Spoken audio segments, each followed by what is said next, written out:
안녕하세요. 2021학년도 고2 3월 전국연합학력평가 국어 해설을 맡은 EBS 장재혁입니다. 자, 드디어 우리 마지막 4부의 문이 활짝 열렸습니다. 선생님이 강의를 촬영을 하면서, 이 해설 강의를 촬영을 하면서 EBSI 사이트에 올라오는 이제 우리 등급 컷 있죠. 등급 컷을 살짝 살펴봤어요. 살짝 살펴봤는데 아마 우리 친구들이 채점을 하면서 굉장히 많은 상심을 느끼지 않았을까라는 생각이 들었습니다. 예상했던 것보다 시험이 훨씬 더 어려웠다라는 생각이 들고요. 우리 친구들이 채점을 하다 보면 내가 진짜 겨울방학에 열심히 노력을 했는데 이거밖에 없는 건가? 내가 이 정도밖에 안 되는 건가? 라는 생각을 막 하게 될 겁니다. 그런데 선생님이 해주고 싶은 이야기는 바로 뭐냐면요. 우린 지금 어차피 준비하는 과정이에요. 준비하는 과정. 이 준비하는 과정이 쌓이다 보면 언젠가는 여러분이 원하는 그 성적 혹은 결과를 얻어낼 수 있는 순간이 올 겁니다. 대신에 그 결과를 맞이하는 친구들은요, 이렇게 한 번 있는 시험에 일일비하지 않는 친구들, 그러니까 쭉 꾸준히 자기의 페이스를 유지하면서 달려갈 수 있는 친구들이 분명 어느 순간에는 자신이 원하는 결과를 만나게 되거든요. 절대 오늘 시험 본 걸 가지고서 서글퍼할 필요도 없고요, 속상해할 필요도 없습니다. 우리 이 기회에 오늘 시험 본 문제 다시 한번 풀어보면서 내가 정말 국어를 잘 공부하고 있는 것인가, 혹은 부족한 부분이 있는 것 아닌가 라고 하는 것 정도를 확인하고 그걸 보충해 나가는 시간으로 삼는다라고 생각했으면 좋겠어요. 절대 슬퍼하지 말라는 거. 자, 그럼 이제 선생님과 함께 우리 마지막 우리 시험 문제 어떤 게 나와 있었는지, 어떤 게 출제되었는지 확인해 보도록 하겠습니다. 우리 4부에서는요 37번에서 42번 문제 세트를 먼저 살펴보고자 합니다. 총평에서 강조한 게 있어요. 뭘 강조했냐면 최근 들어서 이제 바뀌는 수능 체제에서 우리 고등학교 2학년 학생들에게 강조되는 능력이 있다. 바로 뭐냐면 주제통합적 읽기라고 하는 능력. 우리가 교육과정이 바뀌면서 그 주제통합적 읽기가 되게 강조가 되고 있거든요.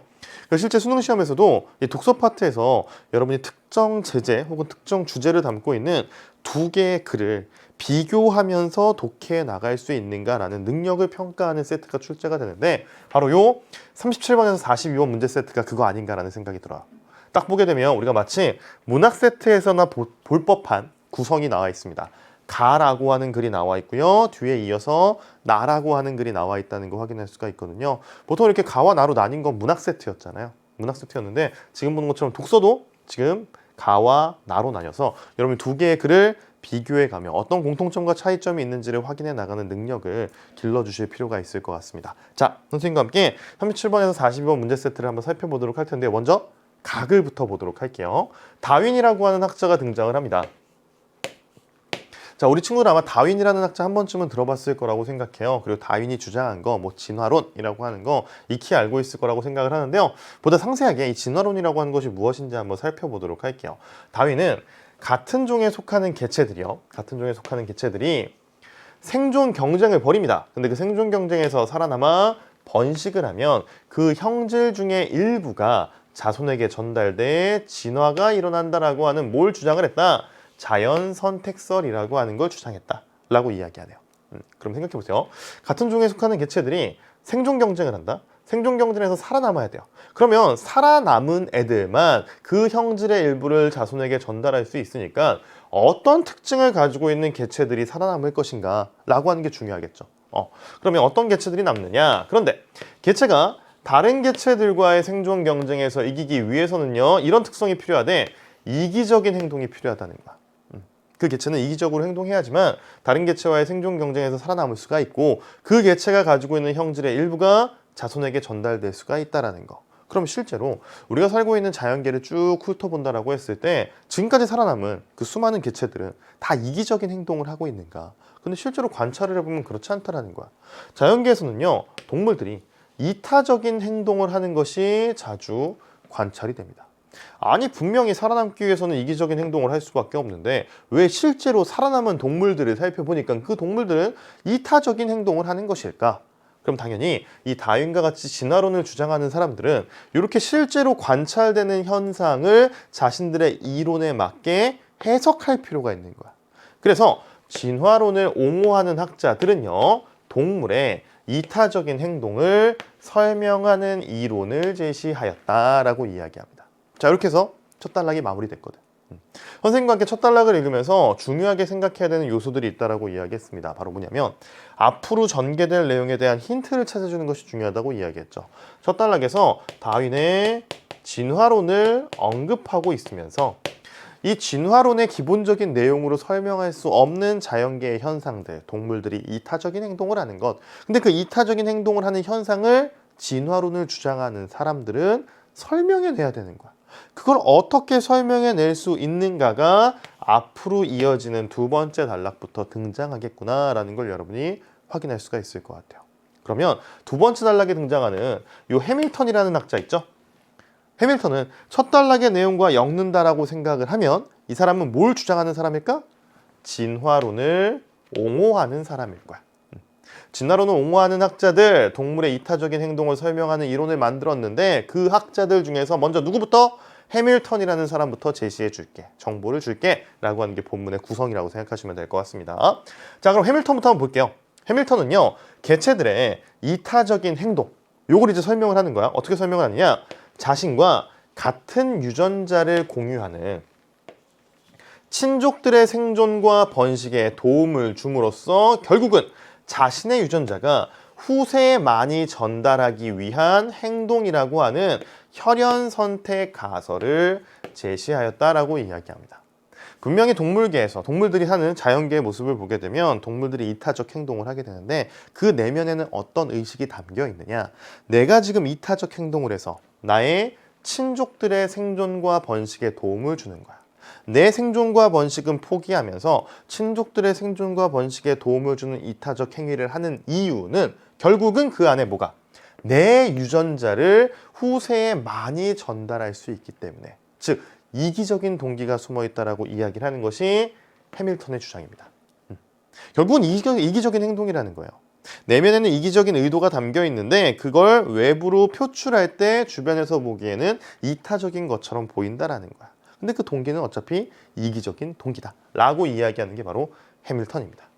좀 더 구체적으로 해밀턴이 제시한 혈연 선택 가설이라고 하는 것이 무엇인지 한번 살펴보도록 할 텐데요. 이 혈연 선택 가설을 이해하기 위해서는요, 해밀턴의 법칙을 확인하고 넘어갈 필요가 있습니다.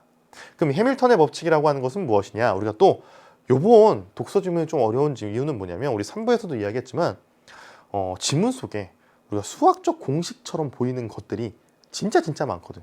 지금도 해밀턴의 법칙이라고 하는 것이 공식으로 등장하고 있습니다. 바로 요거죠.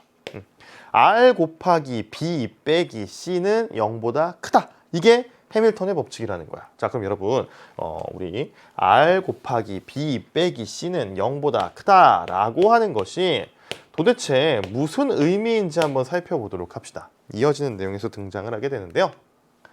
자, 이 해밀턴의 법칙을 만족할 때 개체의 이타적 유전자가 진화한다라고 이야기를 합니다. 도대체 무슨 말이냐?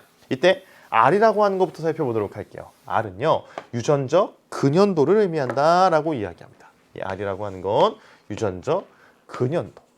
아마 우리 친구들이 이 유전적 근연도라고 하는 정보를 확인하면서 근연도가 도대체 뭐야? 라고 하는 생각을 할 겁니다. 당연히 우리의 독서 지문에는 그 설명이 나와 있어요. 이 유전적 근연도라고 하는 건 도대체 뭐냐면 이타적 행위자와 이의 수혜자, 이타적 행위를 받는 사람이라고 할 수가 있겠죠? 이 수혜자가 유전자를 공유할 수 있는 확률을 유전적 근연도라고 이야기합니다. 이타적인 행위를 하고 있는 어떤 동물이 있다는 거야. 근데 그 동물이 하는 이타적 행위로 도움을 받거나 이득을 얻는 수혜자가 있겠죠. 이 이타적 행위를 하는 것과 수혜를 받는 것이 유전적으로 봤을 때 얼마나 닮아 있는가, 얼마나 유전자를 공유할 것인가라고 하는 걸 확률로 나타내게 되면요, 이걸 유전적 근연도 R이라고 이야기하는 거야. 그럼 여러분 잘 생각해 보세요. 유전자를 전혀 공유하지 않을 수도 있겠죠. 혹은 유전자를 완전히 공유할 수도 있겠죠. 확률이라고 이야기를 하니까 요 R은요, 아마 0보다 크거나 같거나 그래도 1을 넘지는 못할 거야. 전혀 유전자를 공유하지 않는다라고 한다면 0이 될 것이고요. 완벽히 유전자를 똑같이 공유한다라고 한다면 1이라고 하는 것이 될 거야. 그치? 이게 R이라는 거, 유전적 근연도라는 걸 여러분이 확인해 주면 될 것 같고요. 그 다음 갈게요. B입니다. B. B는요, 이타적 행위의 수혜자가 얻는 이득. 이게 B야.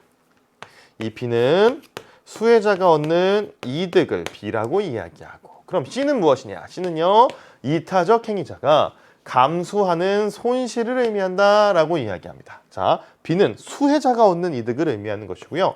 C는 이타적 행위를 하는 그 주체 있죠? 주체가 감수해야 되는 손실을 의미한다. 여러분 B랑 C가 다르다는 거 명확하게 확인하고 넘어가셔야 됩니다. 자, 그럼 이제 본격적으로 요 해밀턴의 법칙이라고 하는 것이 무엇인지 우리가 사례를 통해 살펴보도록 할 거야.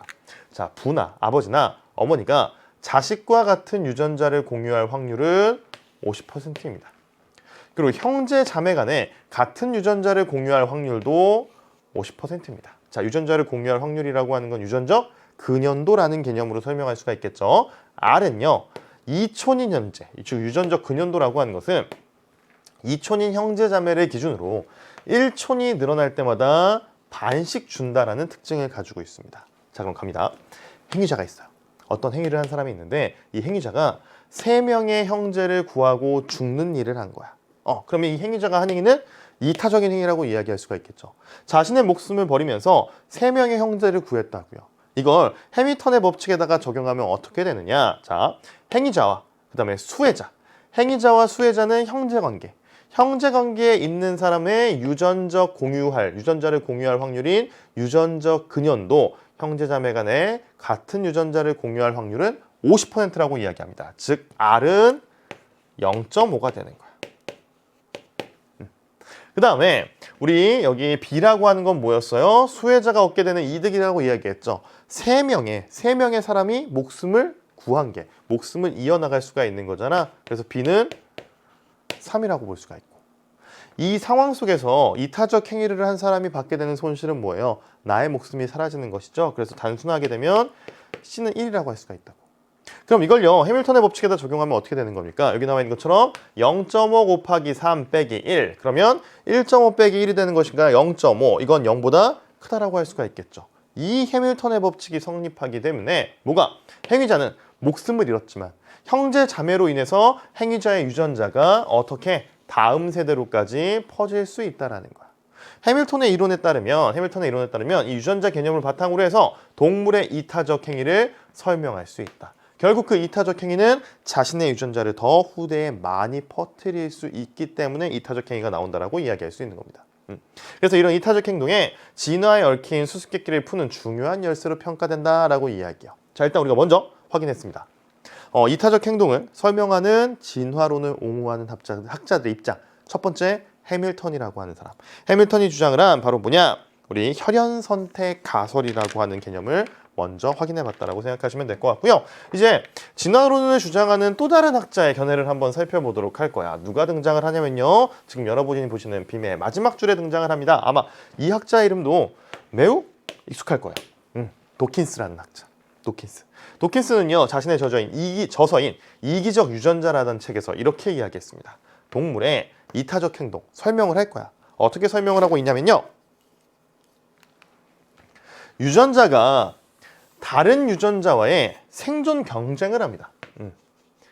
이 유전자의 생존 경쟁에서 살아남아서 더 많은 자신의 복제본을 퍼뜨리기 위한 행동이라고 이타적 행동을 설명을 한 거야.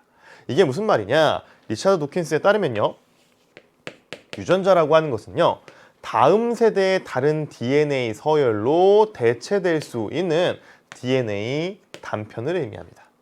그래서 염색체상에서 이미 어떤 DNA 단편은요, 그와 동일한 위치나 순서에 있는 다른 유전자들과 경쟁 관계에 있다는 거. 따라서 경쟁 관계에 있기 때문에 이 경쟁 관계에서, 생존 경쟁에서 유전자도 살아남아야 되는 거야. 유전자도 살아남아야지만 자신의 복제본을 다음 세대에다가 퍼뜨릴 수 있다는 거예요. 그래서 도킨스는요, 다윈과 같은 기존의 진화론자와는 달리요, 생존 경쟁의 주체를 뭐로 봤다? 유전자로 본 겁니다. 유전자들도 경쟁을 한다는 거. 그래서 그 경쟁에서 이기기 위해서 노력한다는 것이죠. 개체는 단지 그러한 유전자를 다음 세대에 전달하는 뭐로만, 운반체로만 인식했습니다. 그러므로 이타적으로 보이는 개체의 행동은요, 겉보기에만 그럴 뿐 실은 유전자가 다른 DNA와의 생존 경쟁에서 이기기 위한 이기적 행동인 셈이다라고 이야기해요. 결국 마찬가지인 거지. 겉으로 보기에는 얼마든지 이타적인 행동으로 보일 수 있을지라도 도킨스에 따르면 그 이기적인 행동은 DNA가 하는 것. DNA가 하는 이기적인 행동이 겉으로 봤을 때는 이타적인 행동으로 보일 수 있는 것이다 라고 이야기해 줍니다. 도킨스의 이론은요, 유전자의 이기성으로 인해서 동물의 여러 행동을 설명하여서 과학계에 큰 반향을 불러일으켰습니다. 그런데 생각해봐봐. 우리가 어떤 행동을 해? 내가 지나가는 할머니께서 굉장히 무거운 짐을 들고 가시길래 그 짐을 들어드리는 걸 도와드렸어요. 도와드렸는데 그게 단순히 내가 뭔가를 한 것이 아니라 내 안에 있는 유전자가 생존을 위해서 그 행동을 했다. 나라고 하는 개체는 수동적 존재에 불과하다라고 이야기하면 좀 그렇죠. 그래서 비판을 받기도 한다라고 이야기합니다. 비판을 받기도 한다. 이게 바로 도킨스의 이야기다 라고 여러분 생각하시면 될 것 같아요. 그래서 일단 우리가 가라고 하는 지문을 먼저 살펴봤거든요. 가라고 하는 지문의 핵심적인 내용은 뭐가 되는 것이냐, 진화론이라고 하는 것, 다윈이 이야기한 게 뭔가 현실의 자연계에 존재하는 동물들의 이타적인 행동을 설명하기에 부족해 보이니까 다윈의 진화론을 옹호하는 두 명의 학자, 도킨스라고 하는 사람과 해밀턴이 어떻게 동물의 이타적인 행동을 설명해냈는가라고 하는 걸 여러분이 확인해 주면 될 것 같습니다. 자, 그럼 이제 이어가 보도록 할게요. 나라고 하는 글로 넘어가 보도록 할 거야. 우리 가글이 약간 과학 지문이었다라고 한다면 나글은 시작하면서부터 알 수가 있겠죠. 경제학적 관점이라고 합니다. 경제학적. 이건 이제 사회 지문이라고 할 수가 있을 것 같아요. 그래서 가글은 과학, 나글은 사회라는 점에서 다른 주제 영역을 비슷한 내용을 담고 있기 때문에 주제 통합적으로 여러분이 공통점과 차이점을 찾아낼 수 있는지가 중요한 세트가 되는 겁니다. 경제학적 관점으로 갑니다. 이타적인 행동. 이 이타적인 행동이라고 하는 것은 자신의 손해를 감수하면서 타인에게 이익을 주는 행동이다. 이게 이타적인 행동이라고 정의를 내려요. 그래서 이기적 사람과 이타적 사람들이 공존할 경우에는요, 이타적인 사람들은 자연히 도태될 수밖에 없다라고 이야기합니다. 계속 누군가를 위해서 이타적인 행동을 하는 사람이야. 경제학적 관점을 보게 되면요, 그 이타적인 행동을 하는 사람들은 계속 뭐가 쌓이는 겁니까? 손해가 쌓이는 겁니다. 그럼 손해만 계속 쌓이다 보니까 그 이타적인 사람들은 당연히 이기적 행동을 통해서 이익을 얻는 사람들에 비해서 뒤로 밀려날 수밖에 없겠죠. 도태될 수밖에 없다라고 이야기하는 거야. 근데 그럼에도 불구하고 우리 주변에는요, 여전히 이타적 행동을 하는 사람들이 분명 존재합니다. 그래서 경제학적 관점에서도 아니 이런 사람들 도태될 수밖에 없는데 이론상으로 보면 왜 존재하는 거지? 존재하는 이유를 밝혀낼 필요가 있는 거야. 그래서 이론적으로 접근해 보는 겁니다. 이에 대해서 최근 진화적 게임 이론에서는 두 가지로 정리를 해본 거예요. 반복 상호성 가설이라고 하는 것을 통해서 설명해 보고자 했고요. 집단 선택 가설을 통해서도요, 사람들이 이타적 행동을 하는 이유, 그리고 이타적 인간이 진화하는 이유를 설명하고자 했답니다.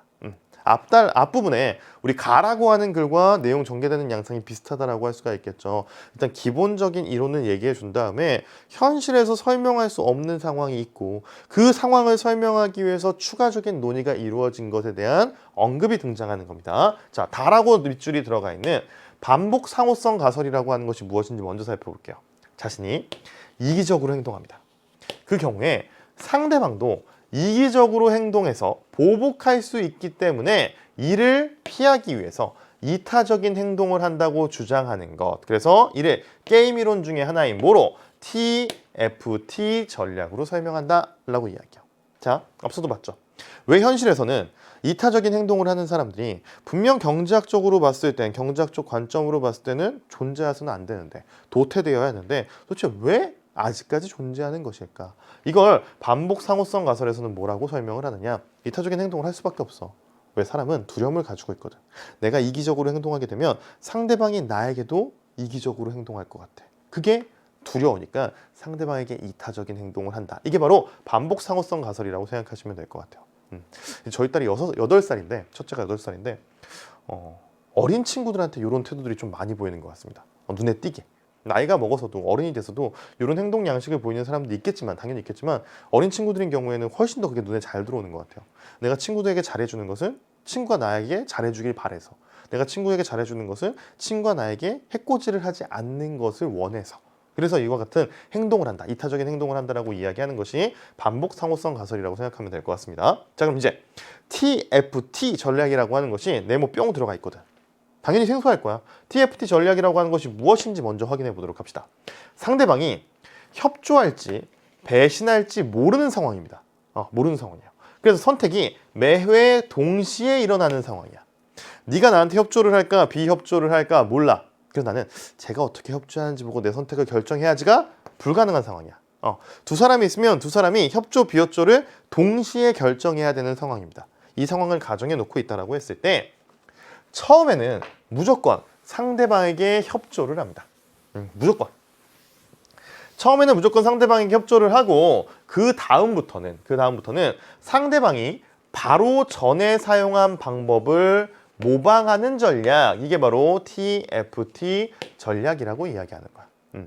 A라고 하는 주체가 있으면 A라고 하는 주체는 맨 처음에 무조건 상대방에게 협조, 그 다음에 그 다음부터는 상대방이 어떻게 했느냐에 따라가는 거라는 거야. 나는 분명히 맨 처음엔 협조를 했는데 상대방이 비협조를 하잖아? 그럼 그 다음부터는 비협조로 가는 거야. 나 협조를 했고 상대방도 협조를 했어. 그럼 그 다음에는 협조로 가는 겁니다. 이게 F 전략이다라고 이야기할 수가 있는데요. 상대방이 이타적으로 행동하게 되면요, 나도 이타적으로 해야지. 상대방이 이기적으로 행동하게 되면요, 나도 이기적으로 행동해야지 라고 하는 게 FTF 전략입니다. 자, 이러한 행동이 반복되면요, 점점 상대방의 배신 횟수는 줄어요. 협조 횟수는 늘어나게 됩니다. 그래서 서로에게 이득이 되는 결과를 얻고자 하게 돼요. 이처럼 반복 상호성 가설이라고 하는 것은 혈연 관계가 아닌 사람들 사이의 이타적인 행동을 설명하는 데는 유용합니다. 우리 아까 가지문에서 봤던 해밀턴의 견해 있죠. 해밀턴의 견해는 사실 친족 관계를 가정하고 있잖아요. 근데 친족 관계 아닌 사람에게도 이타적인 행동이 일어날 수가 있단 말이야. 그럼 그 이타적인 행동 왜 일어날까? 요 나와 있는 반복 상호성 가설을 통해서라고 한다면 쉽게 설명해낼 수 있다는 이야기야. 근데 우리가 현실에 살다 보면요, 모든 일이 반복적으로 일어나진 않죠.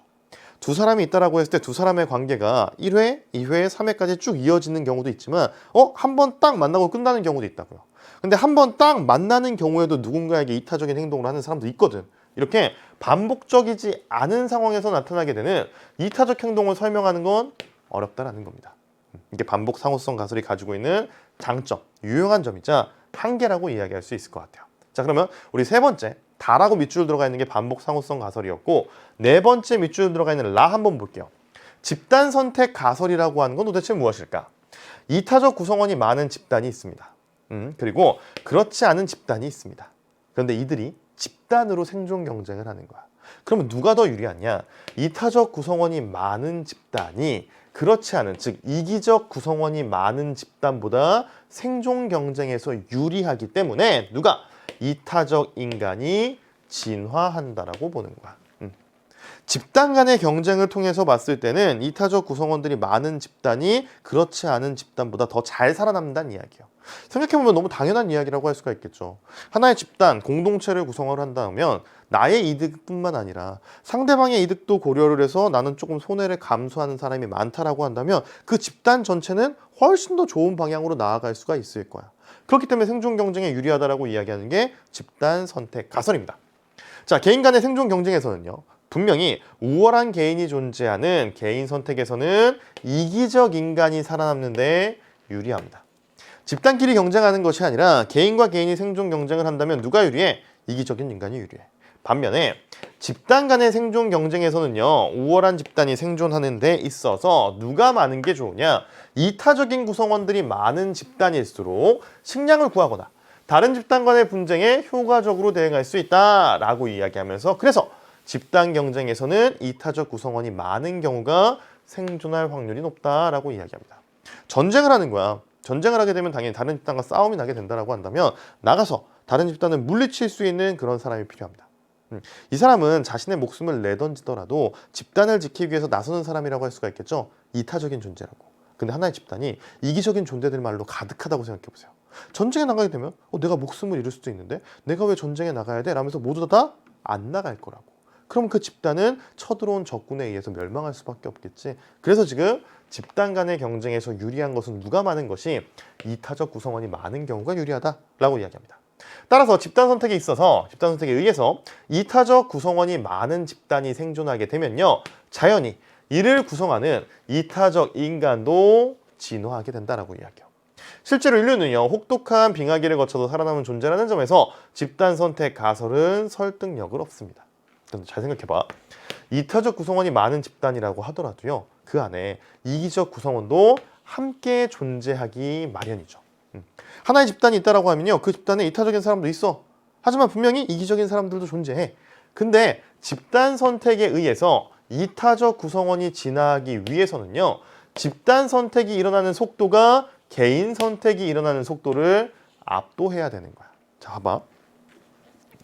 집단과 집단 간도 생존 경쟁을 할 거야. 근데 하나의 집단 내에서 구성원 간에도 뭐를 생존 경쟁을 하게 될 거예요.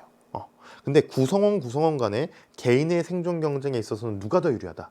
이기적인 구성원이 유리하다. 그럼 이기적 구성원이 집단 내에서 생존 경쟁을 하면서 계속 살아남아. 그럼 하나의 집단 내에는 누구만? 이기적인 구성원들만 존재할 수밖에 없겠죠. 걔네가 살아남으니까. 그럼 이기적인 구성원들이 존재하게 되면요.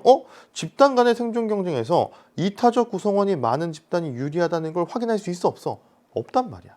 그렇기 때문에 뭐가 필요하다? 집단 선택이 일어나는 속도, 즉 이타적 구성원들이 진화하는 속도가 개인 선택이 일어나는 속도를 압도해야 돼. 이기적 구성원들이 이겨나가는, 개인 생존 경쟁에서 이겨나가는 속도를 압도해야지만 집단 선택 가설이라는 게 성립할 수 있다는 얘기입니다.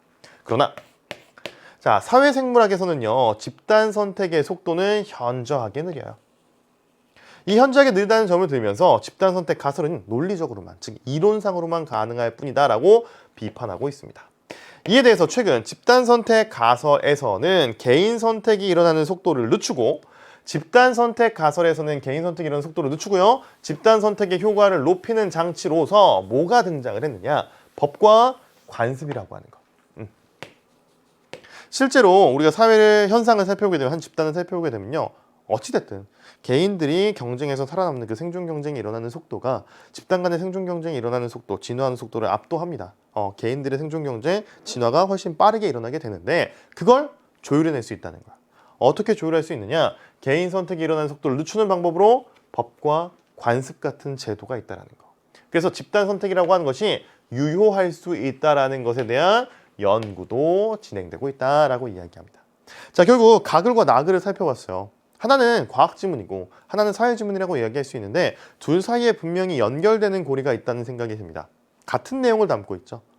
왜 경제학적으로 보나 아니면 진화론적인 관점에서 보나 이기적인 인간이 생존할 수밖에 없는데, 이기적인 인간은 살아남고 이타적인 인간은 도태될 수밖에 없는데, 왜 현실에서는 이타적인 행동을 하는 존재들이 있는가? 그걸 설명해 나가는 과정이라고 생각하시면서 여러분이 4개의 이론을 파악해 주시면 될 것 같습니다. 자, 그럼 이제 문제를 한번 풀어보도록 할 거야. 먼저 37번 문제부터 갑니다. 가와 나의 서술상의 공통점으로 가장 적절한 것을 고르라고 이야기합니다. 선택지 1번. 이타적인 행동을 설명하는 대립된 이론을 절충하고 있다라고 이야기해요. 우리가 절충이라고 하는 건 뭡니까? 그치? 서로 반대되는 이론이 있다라고 했을 때 이걸 하나로 합쳐서 우리가 절충해낸다. 우리 정반합의 원리라고 이야기를 하잖아요. 근데 본문에서는 각각의 이론들을 설명하고 있을 뿐이지 이걸 절충하고 있지는 않습니다. 1번 적절하지 않고요. 그 다음 2번 갑니다. 이타적인 행동을 정의한 후에 구체적 유형을 분류하고 있다라고 이야기해요. 자, 이타적 행동을 정의한 후 구체적 유형으로 나눈다. 분류라고 하는 건 나누는 걸 이야기하잖아. 유형을 구분되고 있진 않죠. 이타적인 행동에는 뭐 요런 거가 있다라고 이야기하지 않습니다. 3번. 이타적 행동에 관한 이론들을 통시적으로 고찰하고 있다. 선생님 진짜 혹시나 해서 이야기하는 거야. 우리 친구들 다 통시적이라고 하는 거, 통시적으로 고찰하고 있다는 게 무슨 의미인지 알고 있죠? 통시적이라는 말과 함께 기억하셔야 되는 건 공시적이라고 하는 말을 함께 기억하셔야 됩니다. 통시적이라고 하는 건 이런 거예요. 특정 대상이 있을 때 시간의 흐름에 따라서 그 대상이 어떻게 변화하는지를 서술해 나간다라고 한다면 통시적 고찰이 되는 거야. 예를 들어서 우리 이제 방언이 있죠. 방언. 우리가 사투리라고 이야기하는 거. 예를 들어 특정 지역을 딱 잡는 거야. 경기도에 방언이 있는데 경기도에도 방언이 있습니다. 경기도에 방언이 있는데 이 방언이 1900년대부터 2020년까지 시간이 흘러가면서 어떻게 변화했는지를 조사한다라고 한다면 통시적으로 고찰하는 거야. 그러면 이 공시적인 고찰이라고 하는 것은 무엇이냐? 시간은 딱 정해놓은 겁니다. 시간은 딱 정해놓고 방언에 대해서 조사를 한다라고 했을 때 2021년을 기준으로 해가지고 2021년 기준으로 전국적으로 어떤 방언이 존재하느냐. 경기도에는 이런 방언이 있고요. 충청도에는 이런 방언이 있고요. 경상도에는, 전라도에는, 강원도에는 이렇게 조사를 하게 되면 그건 공시적 고찰이라고 이야기하는 거야. 아시겠죠? 자, 그러면 이타적 행동에 대한 여러 이론들이 등장하는 지문이었습니다. 근데 그 이론들을 시간의 흐름에 따라서 어떻게 변화하는지를 서술하고 있나요? 아니라고. 통시적으로 고찰하고 있다고 보면 안 되겠죠. 그 다음 이제 4번 한번 볼게요. 이타적 행동을 설명하는 이론의 발전 방향을 전망하고 있다. 앞으로 어떻게 발전할 것인가에 대한 내용을 담고 있는 글입니까? 그렇지 않습니다. 각각의 이론들을 설명해 주고 있죠. 자, 5번 갑니다. 이타적 행동에 대한 이론들 여러 가지를 제시해 준 다음에 그 이론들이 어떤 유용한 점이 있고 어떠한 한계가 있는지 그 평가를 제시하고 있다. 5번이 적절하겠네. 답은 그래서 몇 번 선지를? 5번 선지를 골라주셔야 됩니다. 아시겠죠? 자, 그래서 첫 번째 37번 문제 역시 보면 알겠지만 그냥 하나의 글만에 서술상의 특징을 묻는 것이 아니라 본문에 가와 나 글이 나와 있기 때문에 서술상의 특징도 뭐로? 공통점으로 묻고 있다는 걸 여러분이 기억해 주면 될 것 같습니다. 그 다음에 38번 문제 한번 보도록 할게요. 기억을 이해한 내용으로 적절하지 않은 것을 골라봐라 라고 이야기하는데 우리 본문의 기억이 뭔지 먼저 한번 살펴보도록 합시다. 앞 페이지로 살짝 넘어가면요. 기억, 해밀턴의 법칙이네요. 해밀턴의 법칙.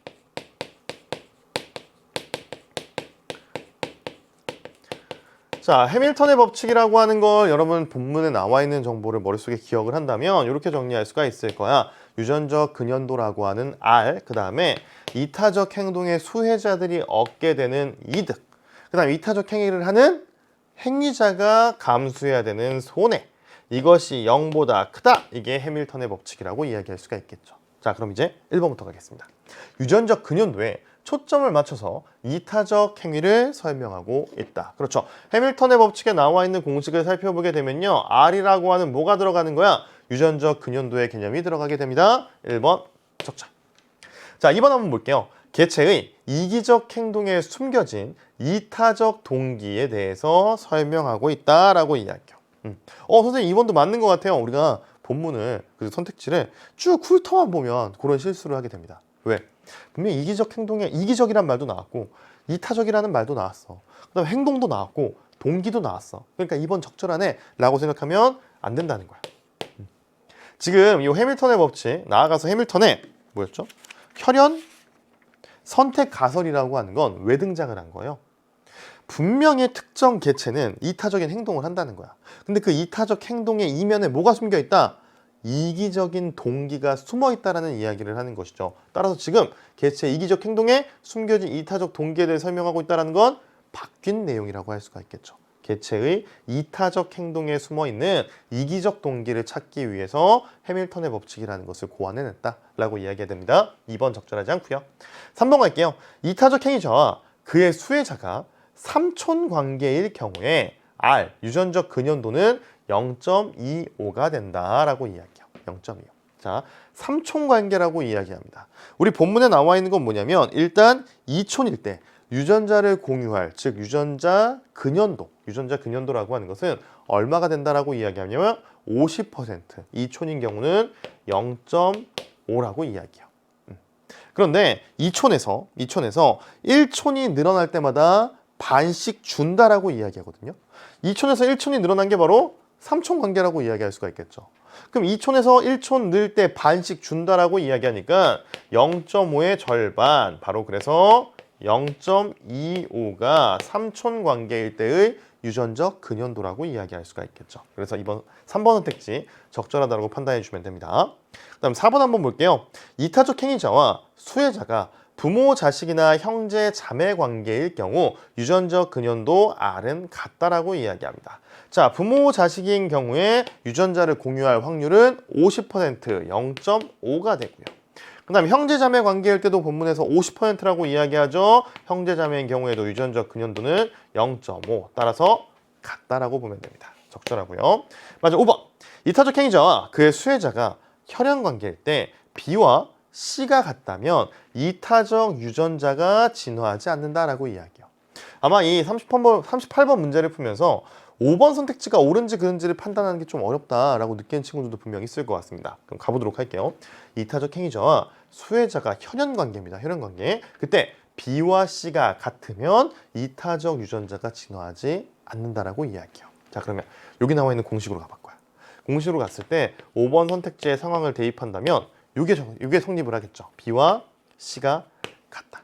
그런데 우리가 아까 이 유전적 근연도라고 하는 개념을 확인해 나가면서 유전적 근연도는 유전자를 공유할 확률이라고 이야기했어요.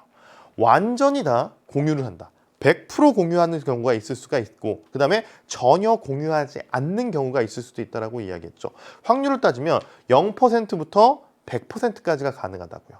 이걸 유전적 근연도의 R로 바꾼다라고 한다면 이 R은 앞서도 확인했던 것처럼 0보다 크거나 같을 것이고, 그리고 1보다 유전자를 완전히 공유하는 상황에서는 1이라고 할 수가 있기 때문에 1보다 작거나 같다라고 표현할 수 있다고요.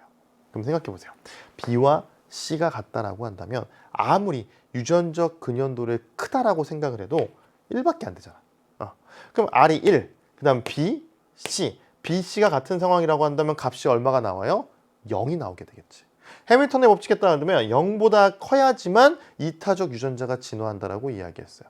아무리 유전적 근연도를 1이라고 하는 완전히 유전자를 똑같이 공유하는 상황이라고 가정하더라도 0이 나오게 된다고. 그 경우에 0보다 크다라고 이야기할 수가 없기 때문에 유전자가 진화하지 않는다라고 하면 적절한 설명이 되겠죠. 그래서 본문에서 우리가 문제에서 적절하지 않은 걸 고르라고 하는 문제였기 때문에 답은 몇 번 선지를 고르면 된다? 2번 선지를 고르면 된다 라고 생각해 주면 될 것 같습니다. 자, 그 다음에 39번 문제를 볼게요. 나의 TFT 전략을 참고할 때 보기의 질문에 대한 답으로 적절한 것을 고르라 라고 이야기합니다. 그러면 우리 보기 속의 상황을 한번 살펴보도록 합시다. 자, 다음은 A와 B의 협조 여부에 따른 보수, 편익과 비용의 합을 행렬로 나타낸 것이다. A와 B가 상대의 선택은 모르고 선택이 동시에 이루어지는 상황에서 A만 TFT 전략을 사용한다고 가정하자. B가 첫 회에만 비협조 전략을 사용한다면 B가 두 번째 회까지 얻게 되는 보수의 합은 얼마인가 라고 이야기합니다. 그리고 밑에 행렬이 나와 있어요. 행렬이 나와 있는데 일단 상황을 한번 정리해보자. 상황을 정리하면요, A와 B라고 하는 사람이 있죠. 그리고 이들이 함께 선택하는 게 총 몇 회가 되는 거야? 전략 선택을 하는 게 2회가 될 거예요. 총 2회가 된단 말이야. 근데 A는 무슨 전략을 사용한다라고 이야기하냐면 TFT 전략을 사용한다. 그럼 TFT 전략을 사용하는 A, 첫 번째 전략 선택에 있어서 어떤 전략을 쓰게 될까요? TFT 전략을 쓰기 때문에 무조건 협조할 거야. 반면에 B는요, 첫 회는 어떤다? 비협조 전략을 쓴다라고 이야기했죠. 자, 그러면 A는 협조하고 B는 비협조한다. 행렬에 A와 B가 얼마만큼의 보수를 얻게 되느냐라는 걸 살펴보게 되면요, A는 협조, B는 비협조. 이게 되겠죠. 협조를 한 A는 마이너스 1의 보수를 얻게 되고 비협조한 B는 2의 보수를 얻게 된다라고 이야기할 수 있을 것 같아요. 그럼 이제 두 번째 회로 갈 거야. TFT 전략을 쓰는 A 같은 경우에는 맨 처음엔 협조 전략을 쓰지만 그 다음부터는 상대방이 쓴 전략을 따라 쓴다라고 이야기했죠. 1회에 B가 비협조 전략을 썼기 때문에 2회에 A는 TFT 전략에 따라서 비협조할 거야. 반면에 보기의 내용에 따르면 B는 언제만 첫 회에만 비협조 전략을 사용한다라고 이야기했어요. 그럼 이거 달리 이야기하면 첫 회를 제외한 나머지의 경우에는 무슨 전략을 쓴다? 협조 전략을 쓰겠구나 라는 거 확인할 수가 있겠죠. 그러면 A는 비협조하고 B는 협조하는 상황을 찾아보자. A는 비협조, B는 협조. 보수는 2,-1로 결정이 됩니다. A가 2의 보수를 얻게 되고요, B는 마이너스 1의 보수를 얻게 되는 거야. 자, 문제에서 요구하는 건 뭐냐면요, B가 두 번째 회까지 얻게 되는 보수의 합은 얼마인가라고 이야기합니다. 첫 번째 2의 보수, 두 번째 마이너스 1의 보수를 얻게 되니까 합을 고르라고 하면 1의 보수를 얻는다라고 이야기할 수가 있겠죠. 그래서 답은 1이 나와 있는 몇 번 선지를? 2번 선지를 골라주시면 될 것 같습니다. 어렵지 않죠? 나와 있는 내용을 가지고서 TFT 전략이라고 하는 개념을 그대로 적용하면 어렵지 않게 여러분이 답을 찾아낼 수 있을 것 같다는 생각이 듭니다. 자, 그럼 이제 40번 문제로 가볼게요. 니은의 이유를 추론한 내용으로 가장 적절한 걸 고르라고 이야기합니다. 우리 니은은 뭐였죠? 이거였네요. 집단 선택이 일어나는 속도가 개인 선택이 일어나는 속도를 압도해야 된다. 우리 집단 선택, 가설과 관련된 내용이 담겨있는 단락에 등장합니다. 자, 그럼 앞서도 이야기를 했죠. 왜 집단 선택이 일어나는 속도가 개인 선택이 일어나는 속도를 압도해야 되느냐. 개인 선택에 따르면 누가 유리하다고 했어요? 이기적인 행동을 하는 개인이 유리하다고 했어요. 즉, 개인 선택이 일어나면 이기적 행동을 하는 개인만이 진화하게 될 거야. 근데 집단 선택을 통해서는 이타적인 행동을 하는 존재들이 진화할 수가 있겠죠. 만약에 개인 선택이 일어나는 속도가 더 빠르다고 한다면 이기적인 존재들이 이타적인 존재들을 다 압도해서 이타적인 존재들은 사라질 거라고. 그럼 이타적인 존재들이 사라진다라고 하면요, 집단 선택이 일어났을 때 무슨 일이 일어나는지 확인할 수 있는 방법이 없다는 이야기야. 따라서 개인 선택보다 집단 선택이 빨리 일어나야지만 이타적인 인간들이 진화할 수 있는 기회를 얻게 되는 겁니다. 선택지 한번 보도록 할게요. 1번 갑니다. 집단 선택의 속도가 개인 선택의 속도보다 느릴 경우에 이타적 구성원의 수가 천천히 증가하기 때문에 라고 이야기해요. 천천히 증가하는 것이 아니라 아예 증가하지 못할 수가 있겠죠. 집단 선택의 속도가 개인 선택의 속도보다 느리다고 한다면 이기적인 구성원들이 다 진화하게 될 거야. 그래서 1번 옳지 않고요. 2번 갑니다. 개인 선택으로 이타적인 구성원이 먼저 소멸한 후 집단 선택에 의해서 이기적인 구성원이 소멸하기 때문에 개인 선택에 따르면 이타적 구성원들이 먼저 소멸하게 되겠죠. 이기적 구성원들이 살아남으니까. 근데 집단 선택에 의해서 이기적 구성원들이 소멸한다? 라고 보기는 어렵습니다. 확인할 수 없고요. 3번. 집단 선택이 천천히 일어날 경우에 집단 간의 생존 경쟁이 발생하지 않아서 집단 선택이 일어나지 않기 때문에 라고 이야기해요. 자, 집단 선택이 천천히 일어나게 된다라고 한다면 뭐 때문에? 이기적인 존재들이 살아남을 것이기 때문에, 그러니까 문제가 될 수 있다. 집단 선택 가설의 상황이 만들어지지 않는다라고 봐야 되겠죠. 4번 개인 선택으로 이타적인 구성원이 먼저 소멸하게 됩니다. 이기적인 구성원들이 유리하니까. 그래서 이타적 구성원을 진화하게 하는 집단 선택이 발생 자체를 할 수가 없겠죠. 그래서 4번이 적죠. 맞아, 5번 갑니다. 개인 선택의 속도가 집단 선택의 속도보다 빠를 경우 이타적인 구성원이 많은 집단이 개인 선택에 불리해지기 때문에 라고 이야기해요. 자, 지금 집단 선택 가설이라고 하는 걸 확인하기 위해서는 집단 선택이 훨씬 빨리 일어나야 된다라고 이야기를 하는 거야. 이타적 구성원들의 개인 선택이 불리하냐 유리하냐 라고 하는 걸 이야기하는 게 아닙니다. 그래서 좀 답은 몇 번 선택지를? 4번 선택지를 골라주셔야 될 것 같아요. 자, 이제 41번 문제 한번 보겠습니다. 가부터 라까지를 바탕으로 보기를 이해한 내용으로 적절하지 않은 것을 골라봐라 라고 이야기를 하는데요. 자, 보기를 한번 볼게요. 개미의 경우입니다. 개미의 경우 수정란은요, 암컷이 되고요, 미수정란은 수컷이 된다라고 이야기해요.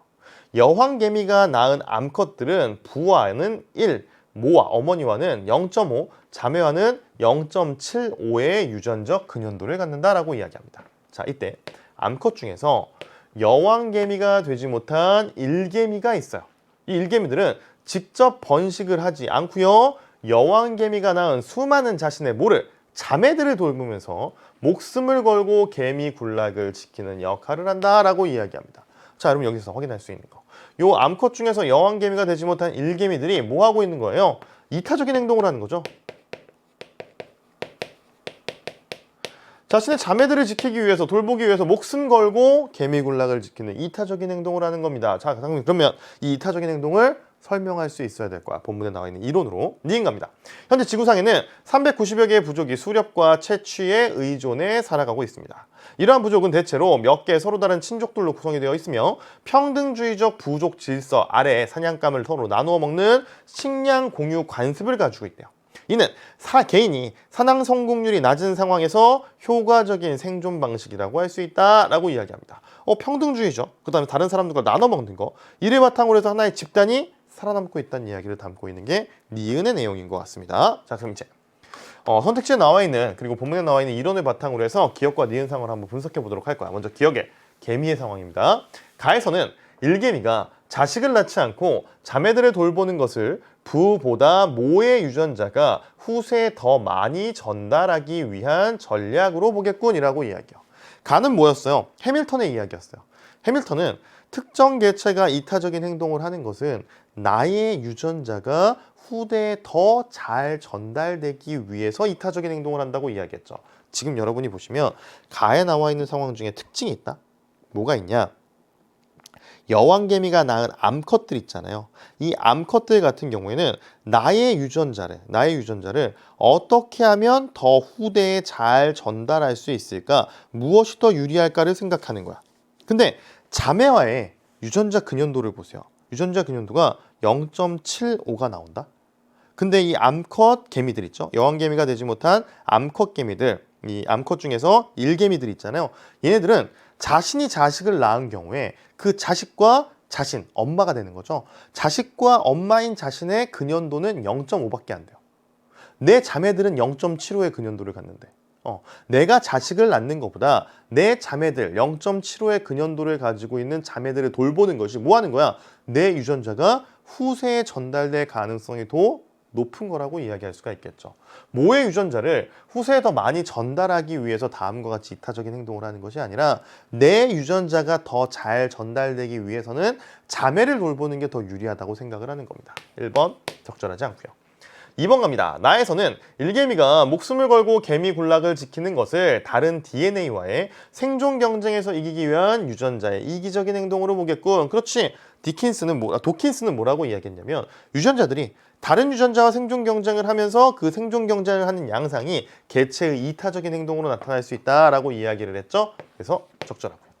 3번 다에서는 니은과 관련된 상황입니다. 자신의 식량을 나눠주지 않으면 사냥에 실패했을 때 자신도 얻어먹지 못할 수 있기 때문에 식량 공유 관습이 생긴 것이구나. 우리 다에 나와 있는 반복 상호성 가설에서는요. 내가 이기적인 행동을 하면 상대방에게 보복당할 수 있기 때문에 이타적인 행동을 한다라고 이야기했죠. 적절.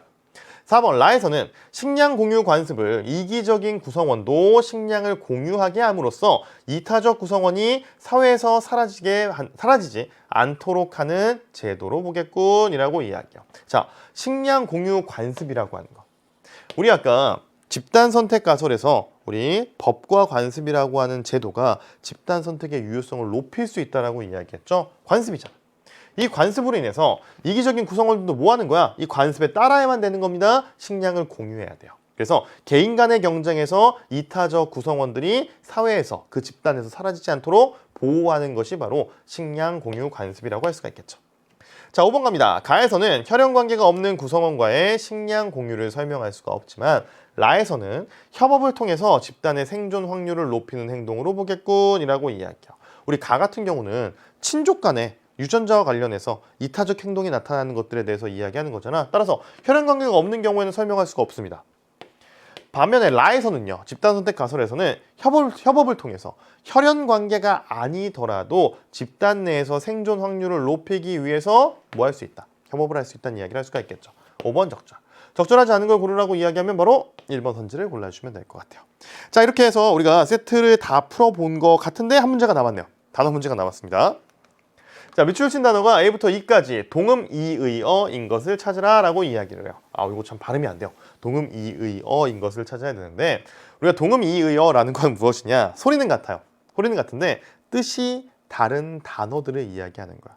사전을 찾게 되면요. 우리가 표제어, 단어의 뜻을 설명해주는 단어를 표제어라고 이야기합니다. 그 표제어가 달리 구성이 되어 있는 거예요. 왜냐면 의미상의 연관성이 없기 때문에 그렇습니다. 이걸 동음이의어라고 이야기를 하고요. 여러분이 다이관계라고 하는 것과 확인할 수 있어야 돼요. 뭐가 다르냐면 다이관계에 있는 의미들 사이에서는요. 의미상의 연관성이 보입니다.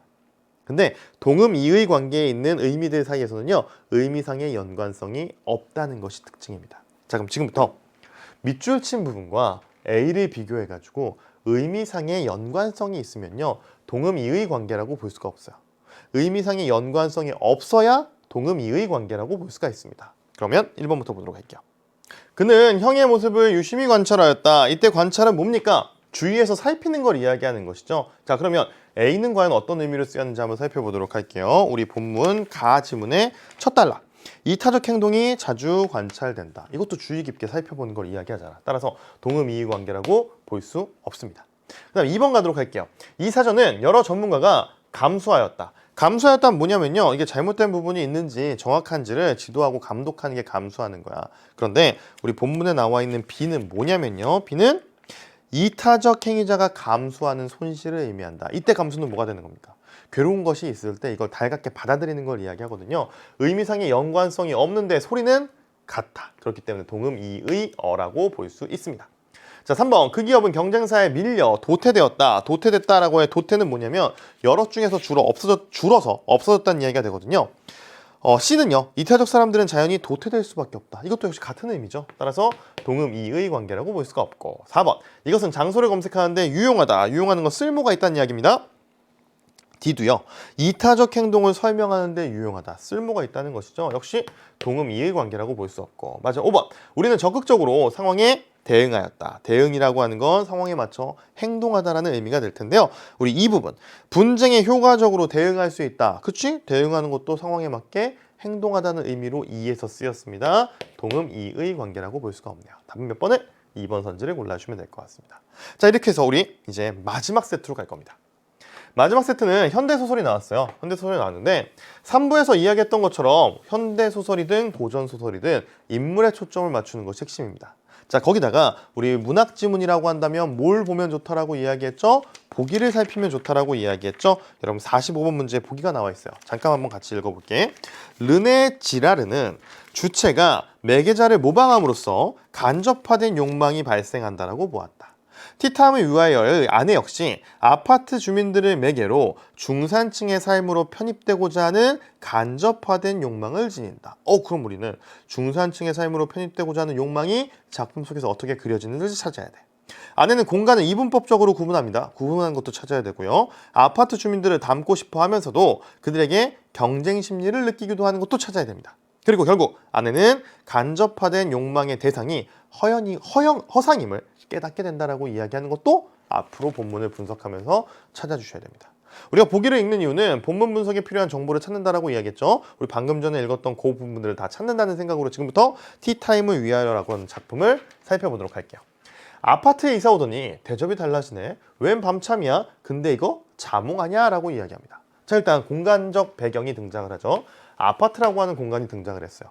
이사를 왔다는 건 이 아파트라는 공간에 온 지 얼마 안 됐다는 이야기가 될 거야. 자, 이건요 작품 속에 등장하는 나가 아내에게 하는 이야기가 되는 겁니다. 자, 그럼 이어갑니다. 글쎄, 오늘 은행에 갔다가 잡지를 봤더니 티타임에 곁들이는 간식이 화보로 나와 있더라고 라고 이야기하네요. 하마터면 창피할 뻔했지 뭐예요. 티타임이면 난 그냥 차만 마시는 줄 알았거든요. 그래서 좀 사왔는데 우리 식구들도 좀 맛을 봐야겠기에 라면서 아내가 이야기를 합니다. 지금 이 상황이 뭐냐면요, 아파트에 이사를 왔단 말이야. 이사를 왔는데 이웃들과 티타임을 하고 싶어요. 이웃들과 티타임을 해야 된다는 걸 주변 이웃들이 얘기를 해준 거야. 그러니까 티타임이라는 게 일종의 집들이 같은 거라고 생각하시면 될 것 같습니다. 이사 왔으니까 주민들을 다 자신의 집에다가 초청을 해가지고 간단하게 차를 마시면서 이야기를 나누는 거. 아파트에 이사 왔는데 이웃 주민이 그럼 티타임이나 한번 해요 라고 이야기한 거야. 그러니까 이 아파트의 구성원으로 속해지기 위해서는 이웃들과 티타임을 해야 되는구나 라고 나와 아내가 생각하게 된 거예요. 그때부터 아내는 티타임을 어떻게 해야 되며 티타임을 언제 하게 되며 티타임을 제대로 하기 위해선 뭘 해야 되는지를 끊임없이 고민을 하다가 우연히 은행에 가서 잡지를 보게 됐는데 그 잡지에 티타임에 곁들이면 좋은 음식, 간식이 화보로 나와 있던 거예요. 주민들이 티타임을 해야 된다는 의견을 제시했기 때문에 티타임 언제 하지 라는 생각을 하고 있다가 우연히 그 화보를 보니까 차만 준비할 것이 아니라 모두 필요하다. 간식도 준비해야 되겠네. 그래야지만 티타임을 제대로 해서 주변 이웃들에게 보여줄 수 있겠네 라는 생각을 하게 된 거야. 그래서 티타임에 곁들일 만한 간식으로 나와 있는 것 중에 하나인 자몽을 사서 일단 우리 가족도 한번 먹어보자 라면서 내놓은 상황이 된다 라고 보시면 될 것 같아요. 근데 그 간식이 자몽만 있지는 않을 거야. 나가 물어봅니다. 그런데 왜 하필 자몽이야? 라고 물어보니까 귤이나 사과는 흔해서 잘 안 쓰나 봐요. 화보에 없더라고요. 그리고 말로만 듣던 키위가 가게에 잔뜩 쌓여 있었지만 생긴 모양이 고약해서 썩 손이 안 가고요. 바나나는 낱개로 안 파는지 몸통은 그대로 있잖아요. 얼마나 비싼데. 딸기와 포도도 있었지만 그것도 너무 비싸서 들었다가 다시 슬쩍 놓았대요. 그래도 자몽이 값이 만만하고 또 먹음직해 보여서 사왔다라고 이야기합니다. 근데 그 자몽을 보면서 나가 이야기해요. 야, 한동안 농약이 검출됐다고 텔레비전에서 왕왕거렸는데 당신은 듣지도 보지도 못했단 말이야? 야, 자몽에 농약이 정말 많이 들어가 있다라고 이야기하는데 이거 건강에 안 좋은 거 아니야? 근데 이걸 왜 사왔어? 라고 이야기를 하니까 이렇게 답변합니다. 그래도 이쪽 동네에서 산 걸요? 라고 아내가 답변을 해요. 이 답변을 들은 나가 이야기합니다. 저쪽 동네에서 사면 농약이 있고 이쪽 동네에서 사면 농약이 없는 거야? 아내는 얼굴이 확 붉어졌고요. 아이들은 순식간에 접시를 비웠다라고 이야기해요. 자, 지금 선생님과 함께 읽어나간 이 대목을 통해서 여러분이 확인해 주셔야 되는 것이 있습니다. 아까 보기를 보면서 떠올렸던 내용. 공간을 이분법적으로 나눴다라고 이야기하죠. 지금 아내의 말 속에서 이쪽 동네라고 하는 공간과 그리고 저쪽 동네라고 하는 공간이 나뉘어 있다는 거 확인할 수가 있어요. 이쪽 동네로 대표되는 곳은 어디를 이야기합니까? 바로 아파트가 될 거야. 그리고 아파트에 새로 이사 온 나와 아내 그리고 가족들은 이 아파트의 구성원으로 속해지고 싶어서 하루빨리 주민들이 이야기했던 그 티타임이 이루어지기를 기대하고 그 티타임을 제대로 하기 위해서 간식거리까지 알아보고 있는 상황이라고 할 수가 있을 것 같습니다. 자, 그리고 밤참이 제공되기 시작한 것은요, 우리 아까 자몽이 제공됐죠. 바로 그날부터였다. 다음 날이라도 티타임이 이루어졌다라고 한다면 부질없는 밤참 습관은 생기지 않았을 것이다 라고 이야기해요. 분명히 이웃 주민들이 티타임이나 한번 해요 라고 이야기했는데 그 티타임이 기약 없이 연기가 되고 있는 겁니다. 언제 일어날지 알 수가 없는 거야. 그러니까 언제 일어날지 모르니까 계속 간식들을 구비해 놔야 되겠죠. 근데 간식들을 구비해 놓는다라고 했을 때 음식이라고 하는 게 계속 냉장고에 넣으면 썩게 되잖아요. 썩으니까 그 썩힐 수 없기 때문에 밤참으로 계속 그때그때 간식들을 제공해 주고 있는 겁니다. 티타임이 쉽사로 이루어지지 않았으므로 아내는 밤마다 조금씩 식구들에게 티타임에 멋지게 곁들였을 간식을 제공했다라고 이야기해요. 간식은 계속 언제 티타임이 이루어질지 모르기 때문에 구비해 놓고 있는 상황입니다. 밤참은 같은 내용이 사나흘쯤 나오다가 바뀌었습니다. 영 먹을 것 같아 보이지 않은 키위도 나왔고요. 맛대가리 없이 크기만 한 멜론, 그 다음에 입안에 넣으면 슬슬 녹는 질 좋은 카스텔라, 그 다음에 부드럽게 씹히는 전병도 나왔대요. 두 아이가 손도 대지 않는 화과자 하루에 내가 2개씩 먹어치웠고요. 슈크림은 들척지근해서 나 대신 아이들이 반겼다라고 이야기합니다. 지금 밤참으로 나온 음식들을 쭉 열거하고 있어요. 습관처럼 고약한 것이 있을까? 처음에는요 그렇지 않았는데 이 밤참으로 음식들이 계속 나오니까 점점 밤참 시간을 기다리게 되었다라고 이야기해요. 아내에게 내색하지 않았지만 그 시간이 되면 은근히 뭘 내줄지 궁금하기도 했고요. 두 아이는 아내와 체면을 차릴 사이가 아니기 때문에 빨리 밤참 줘 라고서 막 독촉을 했답니다. 자, 그런데 이젠 막년회를 가느라 다들 좀 바쁜가 봐요. 아니 티타임을 하기로 했는데 사람들이 티타임을 구체적으로 언제 하자라는 이야기가 없으니까 그 사람들이 바빠서 그런가? 막년회를 하느라 바빠서 그런가? 라는 생각을 하게 된 거야. 이 동네 사람들은 아마 호텔 같은 데에서 막년회를 하나 봐요. 상가에서 사람들이 이야기하는 걸 엿들었는데 여자들 입에서 서울 시내 호텔 이름이 막 나오던데요 라고 이야기합니다. 지금 이 아내는요 티타임을 언제 할지 모른다라는 생각에 굉장히 많은 강박관념, 고민들을 하고 있는 것 같아요. 그러니까 주변 사람들이 이야기하는 것도 엿들으면서 왜 나에게 구체적으로 티타임 언제 갖자는 얘기를 하지 않지라는 이유를 계속 생각해 보는 거야. 아마 막년화 때문에 그런가 보다 라는 생각을 하게 된 겁니다. 그런데도 아내는 티타임을 포기하지 않았어요. 사람들이 바빠서 제때 날짜를 못 잡나 봐요 라는 생각을 하면서도 포기하지 않은 겁니다. 날마다 밤참 시간을 식구들에게 베풀었는데 어느 날 아내가 밤참을 제공하며 폭탄 선언을 했답니다. 뭐라고 했느냐? 당분간 밤참은 없을 거야. 그런데 아내의 표정이 드물게 밝았대요. 이 밤참이 나오는 이유는 뭐였어요? 티타임이라는 것이 있을 거기 때문에 그 언제 있을지 모르는 티타임을 준비하면서 밤참이 나온 거였다고. 근데 아내가 밤참 없을 거야. 이건 달리 이야기하면 티타임이 없을 거야 라는 이야기가 될 거라고. 아내가 기다리던 게 없을 거야 라는 상황을 언급하면서 아내의 표정이 보기 드물게 밝았다라고 이야기합니다. 왜 밝았을까? 오늘 내가 머리를 좀 굴렸는데 무조건 티타임을 기다리다가는 가계부가 엉망이 되겠어. 계속 간식을 사나르는 거잖아. 그리고 하긴 무리를 했어요. 이쪽으로 이사를 오니까 생각보다 훨씬 생활비 도 많이 들어가는데 엉뚱한 티타임 간식에 지출을 계속했으니까. 그래서 아까 아침나절에 13호 여자가 나가는 소리를 토끼기를 해가지고 기다리고 있다가 쓰레기를 버리는 척하면서 마주치러 나갔습니다. 일부러 기다린 거야. 다른 사람들, 이웃들은 도대체 어떤 생각을 가지고 있는지 확인하기 위해서 일부러 아닌 척하고 나가봤습니다. 아유, 내 깨가 맞아떨어졌다고. 우연히 마주친 척 깜짝 놀라면서 반가워했더니 그 여자가 냉큼 티타임 이야기를 꺼냈대요. 내가 기다리던 이야기가 나온 거지. 그럼 우리가 생각할 때 뭐 해야 되는 거야? 티타임 갖죠? 라고 하면 그래요. 이제는 언제 갖자? 라는 이야기를 구체적으로 해야 될 거야. 근데 나도 막년회가 밀려서 도무지 시간을 낼 수가 없을 것 같다라고 이야기를 했습니다. 그러면서 내숭을 떨었다라고 이야기해요. 아니 분명히 기다리던 티타임인데 갑자기 왜 내숭을 떨었을까라는 생각을 해보면 여러분 보기 속에 나왔던 내용이 떠오를 거예요. 경쟁 상대로 느끼는 거지. 분명히 저 사람들이 막년회로 바빠가지고 나에게 티타임 하자는 얘기를 못하는 걸 거야 라고 생각했던 아내야. 다른 사람을 만나가지고 티타임 얘기가 나오니까 너희들처럼 나도 바쁘다라는 걸 으스대고 싶은 거예요. 그래서 지금과 같이 내숭을 떨었다라고 이야기할 수가 있습니다. 막년회도 안 간다면 시시하게 볼 것 같아서 경쟁자로 느끼기 때문에 그와 같이 이야기를 했고요. 일단 내가 막년회 때문에 바쁘다라고 이야기했으니까 당분간은 티타임이 없을 거야. 그러니까 마음 편히 지낼 수가 있겠다라고 생각을 한 거야. 적어도 올해 말까지는. 올해 말까지는 막년회 때문에 바쁘다라고 이야기했으니까 티타임 없을 거고 간식을 살 필요도 없는 거야. 그래서 밤참이 제공되지 않을 것이다라고 이야기한 거야. 서운하긴 했지만 왠지 나도 아내처럼 개운해지는 기분이 들었다라고 이야기합니다. 그럴 수밖에 없겠죠. 우리가 늘 그렇잖아. 막연하게 언제 일어날지 모르는 일들을 기다리게 되면요, 불안하고 마음이 쓰일 수밖에 없습니다. 근데 일단 올해 말까지는 안 일어날 거야, 티타임은 없을 거라는 걸 확정 딱 짓고 나니까 마음이 개운해졌다라고 볼 수가 있겠죠. 그 다음 중간 부분 내용. 얼마 후에 나는 티타임을 갖자고 술에 취해서 복도에서 난동을 부립니다.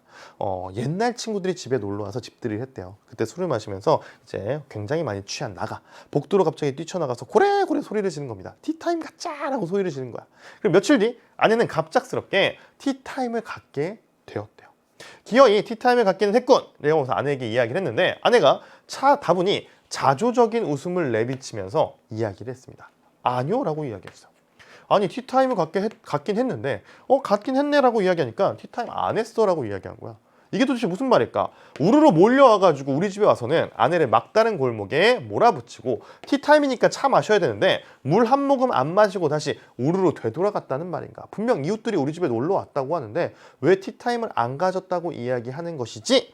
아내가 기운 없는 목소리로 답을 해줍니다. 의문의 답을 해주는데요. 자, 그날 밤 일은 아무도 꺼내지 않았어요. 그날 밤 뭐예요? 내가 고래고래 소리 지른 날. 자, 하지만 그날 밤 일을 모르진 않을 거야. 앞 동네에서도 인터폰을 두드렸다는데 바로 옆에서 이웃들이 모를 리가 없지. 모두 시치미를 떼고 있었던 게 분명하답니다. 아무튼 들어오더니 집 구경을 막 했대요. 근데 그다지 볼 게 없는지 금방 시들해져서 저기 거실에 서 있었는데 누가 커튼 색깔이 괜찮다고 말했답니다. 나도 모르게 식탁보도 같은 것을 했다고 자랑을 했더니 다들 식탁보 구경하러 갔는데 우리 애들이 여기 식탁에서 점심으로 떡을 먹고 있었대요. 미처 애들을 방으로 밀어넣지 못했던 거죠. 근데 애들이 피자 같은 걸 먹고 있었다라고 한다면 얼마나 좋았겠어요. 우리 아내의 머릿속에는 떡보다 피자가 좋은 음식이라고 생각을 한 거야. 그래서 이 피자를 먹고 있었다라고 한다면 이웃들이 왔을 때 덜 부끄러웠을 것 같은데 떡을 먹고 있어서 당신은 아마 그때 기분, 엄청 부끄러웠던 그때 기분을 이해하지 못할 거예요 라고 이야기를 합니다. 자, 그러나 나는 아내의 그 기분을 충분히 이해할 수 있을 것 같다 라고 생각을 했대요. 얼마나 억울하고 부끄럽고 씁쓸하고 참담했을까. 그런데 어떻게 된 줄 아세요? 13호 여자가 떡 접시를 보더니 환호성을 지르더래. 나한테 먹어도 되느냐고 물어보면서 묻지도 않고 덥석 떡을 집어 들더니 그것도 손으로 먹어댔답니다. 그러면서 하는 말이, 떡은 이렇게 손으로 먹어야 제맛이 난다면서 티타임 그만두고 떡잔치나 하자고 했고요. 나는 정신없이 아내는 떡을 꺼내서 찜통에 돌렸고 떡과 함께 동치미를 곁들여서 몇 그릇이나 해치웠대요. 얼마나 신이 나던지 라고 이야기를 합니다. 근데 아내의 표정은 어떠냐? 이상하게 아내는 너무나 쓸쓸하고 우울한 표정을 짓고 있었대요. 그리고 목소리도 힘없이 늘어져 있었대요. 한두 번 맛있게 떡을 먹고 나서는 본색을 드러냈던 것인가, 이웃들이 뭔가 타박을 했나 라고 생각을 했는데 잠자코 떡 접시를 만지작거리기만 하더니 아내가 나를 쳐다보면서 이야기했습니다. 여보, 그런데 나는 왜 이쪽 사람들도 손으로 떡을 집어 먹을 수 있다는 생각을 못했지요? 라고 이야기해요. 즉, 아내는 저쪽 공간과는 달리 이쪽 공간은 좋은 공간, 질이 좋은 고급진 공간이라고 생각을 했던 거야. 근데 그 고급진 공간에 함께 지내는 이웃 여자들 다 손으로 떡을 먹는, 내가 생각하는 일반적인 사람들과 똑같은 사람이었던 거예요. 즉, 내가 이쪽 공간에 대해서, 아내가 가지고 있던 이쪽 공간에 대한 생각은, 그 욕망은 다 뭐다? 허상이라고 하는 걸 깨닫게 되는 순간이라고 할 수가 있겠죠. 그래서 아내의 표정은 슬펐던 거야. 그래서 공연히 콧잔등이 근질근질 거리면서 눈시울이 뜨거워졌다라고 이야기를 하면서 글이 마무리되고 있습니다. 자, 우리가 본문 내용 분석하면서 역시 소설 별로 어렵지 않았는데 보기 속에 나와 있는 내용을 찾는다는 생각으로 접근을 했습니다. 자, 그러면 이제 문제를 풀어보도록 할게요. 43번 갑니다. 윗글에 대한 설명으로 가장 적절한 걸 고르라고 이야기해요. 중심 인물로부터 전해 들은 사건의 전말이 제시되고 있다. 그렇죠? 나라고 하는 존재가 아내라고 하는 중심 인물을 통해서 티타임과 관련해 어떤 일들이 일어나게 됐는지를 전해 듣고 있죠. 1번 적절. 2번 특정 인물의 성격과 관련된 외양의 특징이 묘사되고 있다. 자, 인물들이 나도 등장하고 아내도 등장하고 이제 13호 여자도 등장하게 되는데 외양 묘사는 등장하지 않습니다. 3번 과거와 현재가 반복적으로 교차되며 사건이 전개되고 있다. 시간의 흐름에 따라서 전개되고 있죠. 4번 인물 간의 대립된 행동에 갖는 의미가 상세히 설명되고 있다. 작품에서 대립된 행동을 가지고 있는 인물들 등장한다라고 보기는 어려울 것 같아요. 5번 새로운 인물의 등장으로, 물론 이제 13호 여자가 등장하긴 하지만 그로 인해서 조성된 갈등 상황이 부각되지는 않죠. 나 안에 식구들, 가족들 외에 13호 여자가 등장하긴 하지만 조성된 갈등이 부각되지는 않습니다. 그래서 적절한 것을 고르라고 하면 1번 선택지를 고르면 될 것 같아요. 자, 그럼 44번 가겠습니다. 보기에 기억부터 미음에 일어난 사건에 대해 나가 했을 법한 생각으로 적절하지 않은 걸 고르라고 이야기를 합니다. 자, 그날은 언제를 의미하느냐? 이런 본문에서 작품 속에서 그날이 의미하는 시간은요, 바로 밤참이 제공되기 시작한 것이 그날부터라고 이야기하죠. 1번.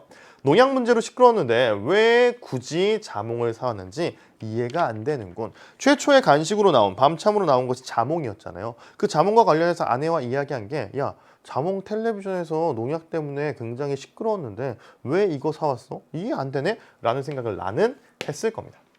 자, 2번 니은인데요. 그날과 어느 날 사이의 시점이 돼요. 자, 그날은 밤참이 제공된 날이고 어느 날은 자, 이제부터는 밤참 안 나올 거야 라고 이야기했거든요. 그 중간입니다. 그 중간에 끊임없이 밤참이 나온다라고 하는 거, 간식이 나온다라고 하는 건 티타임이 없었기 때문에 계속 간식을 구비해 놓고 있는 상황이라고 할 수가 있겠죠? 2번 적절. 그 다음에 3번 디귿 어느 날입니다. 밤참을 주면서 이제부터는 안 나올 거야 라고 폭탄 선언한 그 시점이 돼요. 밤참이 제공되지 않아서 서운했지만 아내의 무거운 마음을 생각하니 안타까웠다. 근데 아내는 표정이 개운해 보였고 나 역시 개운했다라고 이야기를 하지 아내의 무거운 마음을 생각하니 안타까웠다? 옳지 않습니다. 자, 4번 리을 갑니다. 그날 밤. 그날 밤은 언제냐면요. 내가 술 먹고 복도에서 고래고래 티타임 가자 소리치는 날이 돼요.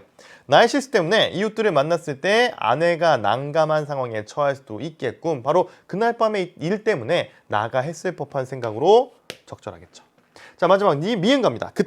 그때는 뭐냐면 아이들이 떡을 먹고 있는 걸 이웃들이 본 거야. 아이들이 먹는 게 피자 같은 음식이 아니어서 부끄러웠을 아내의 마음이 느껴져. 아내가 당신 내 기분 이해 못할 거야. 아니야, 이해할 수 있어 라고 이야기하죠. 5번 적절합니다. 적절하지 않은 걸 고르라고 하니까 개운한 표정이기 때문에 무거운 마음이다. 옳지 않습니다. 답은 3번 선지 골라주면 될 것 같고요. 자, 이제 마지막 문제 보겠습니다. 보기를 바탕으로 윗글을 감상한 내용으로 적절하지 않은 것은 우리 아까 보기 읽어봤어요. 이 작품에서는 중산층 삶으로 편입되고자 하는 간접화된 욕망이 나타나게 되고 아내는 공간을 이쪽 공간과 저쪽 공간으로 나눕니다. 아파트 주민들을 닮고 싶어 하지만 경쟁 심리를 느끼기도 하는 부분이 있었어요. 하지만 결국 자신의 욕망, 아내의 간접화된 욕망은 허상임이 밝혀진다라고 이야기합니다. 자, 선택지 볼게요. 1번 갑니다. 화보는 아내로 하여금 매개자의 삶에 대한 모방 심리를 자극하여서 티타임을 갖겠다고 결심하게 하는 소재겠군이라고 이야기해요. 자, 우리가 화보가 나오는 부분을 잘 보면 알겠지만 티타임을 가져야 돼 라는 생각을 하고 있다가 화보를 보면서 티타임에는 차뿐만 아니라 간식도 필요하구나 라는 생각을 하게 되는 부분이거든요. 따라서 화보를 보면서 티타임 해야 되겠네? 라고 처음 생각하게 된 게 아닌 겁니다. 2번 갑니다. 이쪽 동네에서 산 걸요 라는 말에서 이쪽 동네와 저쪽 동네를 구분짓는 이분법적 사고를 엿볼 수가 있죠. 두 공간은 다른 공간이라고 아내가 생각하는 겁니다. 아내가 13호 여자의 동태를 살피는 것은요. 중산층으로 편입할 수 있는 기회인 티타임을 언제 할지 몰라 답답했으니까 13호 여자를 만나서 속내를 한번 떠보기 위해서 이웃들의 속내를 떠보기 위해서 잘 기다렸다가 소리 듣고 뛰쳐나간 거라고 할 수가 있겠죠. 자, 4번 아내가 망년회가 밀려있다라고 하는 거짓말을 했습니다. 왜? 욕망의 매개자인 아파트 주민들에 대한 경쟁 심리 때문에. 아니, 니들도 망년회가 밀려서 나한테 티타임 하자고만 했지 실제로 구체적인 얘기 안 하고 있잖아. 그러니까 나도 선뜻 받아들이기가 싫은 거야. 그러니까 나도 망년회가 밀려있어 라고 이야기한 겁니다. 자, 5번 갑니다. 13호 여자가 손으로 떡을 집어먹는 것은 아내의 간접화된 욕망의 대상이 허상이었음을 보여주는 것이다. 이 아파트 주민들에게 나도 소속되고 싶다. 아파트 주민들처럼 살고 싶다. 이건 내가 다른 사람이 된다는 이야기가 그런 욕망을 가지고 있던 거야. 근데 그 욕망이 13호 여자의 행동을 통해서 아니네, 저 사람들도 내가 알고 있던 그냥 일반적인 사람들이네 라는 생각을 하게 되겠죠. 허상임을 깨닫게 되는 겁니다. 따라서 적절하지 않은 것을 고르라고 하면 몇 번 선지를? 1번 선지를 골라주면 된다는 거예요. 자, 이렇게 해가지고 오늘 선생님과 함께 우리 4부까지 모든 문제를 다 풀어봤습니다. 여러분 모든 문제를 풀어보니까 어떤 생각이 드나요? 그치? 이제는 결과에 대해서 너무 일희일비할 것이 아니라 앞서도 얘기했지만 앞으로 우리가 어떻게 변화될 것인가에 더 신경을 쓰면 좋지 않을까라는 생각이 들어요. 오늘 열심히 공부해줘서 고맙고요. 여러분 분명히 다음 시험에서 보다 나은 모습이 될 거라고 믿습니다. 우리 다음 기회에 만나도록 할게요. 안녕.